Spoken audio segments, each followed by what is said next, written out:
One of the major proposed changes in college football would involve a complete reimagining of Conference Championship Week. In a proposed 14 or 16 team playoff, the SEC and Big Ten would each get 4 automatic bids to the playoff, and the Big 12 and ACC would each get 2. And how it would sort of operate would be the SEC and Big Ten would have their top 2 finishers in the conference standings automatically get spots. So this last season, Texas and Georgia, Oregon and Penn State would have already been in. And then for the ACC and Big 12, it would have been their top ranked teams. So Arizona State and SMU would have automatically had a spot.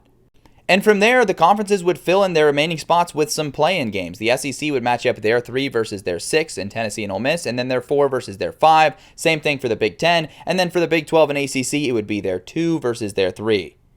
This does fix a few things, the first of which is Conference Championship Weekend makes sense again. There's clear stakes here. Win and you're in, lose and you're out. The other thing it fixes is it takes the power out of the hands of the committee. They're no longer deciding who gets into the playoff. That's being decided in between the white lines in these conferences.